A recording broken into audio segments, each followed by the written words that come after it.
เจ้าหันหลังมาสวยงามเรียกการอยู่บ้านมันโคนหลายอายผู้เดียวมันคงตายใกล้ตัวมาคงตามไปครอบครัวของอายเงินคำบ่ค่อยไหลหักให้แล้วบ่ต้องให้เอาบ่ให้ต้องอดตายแต่ว่าตอนนี้อายอยากให้บังงอนแต่ครอบครัวทั้งฝั่งน้องนั้นยังบ่โอเคแต่ว่าอายคนนี้บ่ได้แม่นคนโลเลไม่อายกินฮอดเธอเบเบ้แต่ว่าน้องผู้พอ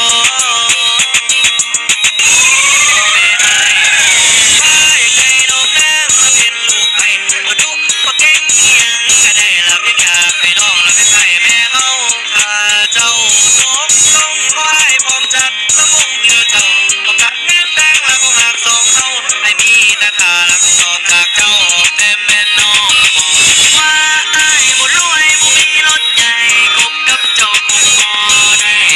เจ้ากินแต่เกลือพอน้องบอกว่าอายบ่รวยบ่มีรถกูกบกับไอ้เบกาหัวไอ้มันจน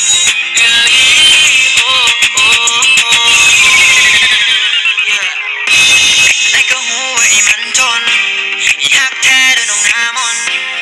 บ่ต้องยานว่าจะเสียใจเป็นตัวก็แค่จะบ่ให้เจ้านั้นต้องเหยียบตมผู้สาวอื่นได้บ่ได้วนเสียใจเลยน้องหน้ามนอีกว่าแท้บ่มีโลเลแต่บ่แม่คงเจ้าที่บ่โอเคไอ้ก็ยังงงเฮน้องเกมแดงก็สบายพ่อแม่เจ้าฟังว่าไอ้หักเจ้าหลายแต่นายมันจนแต่ว่าเจ้าบ่ต้องอายถ้าเจ้าดูได้อีหยังไอ้ก็ให้เจ้าได้มีแต่เจ้านั้นบอกมาว่าต้องการอีหยังไอ้ก็ให้เจ้าได้นั่นที่สมใจหวังมีแต่เจ้าคนเดียวแล้วบ่มีแบบลับไอ้ขอแม่ไอ้ให้สบายใจน้องแม่มาเป็นลูกไอ้บ่ดุบ่เก่งอีหยังก็ได้ละเพียงอยากให้น้องละเป็นไผ่แม่เฮาถ้าเจ้าตกลงบ่ให้พร้อมจัดละวงเรือเจ้าก็กัดเงินแดงแล้วก็หักสองเฮาให้มีแต่ขาแล้วก็ตอบจากเจ้าแต่แม่น้องบอกว่าอ้ายบ่รวยบ่มีรถใหญ่กบกับเจ้าคงบ่ได้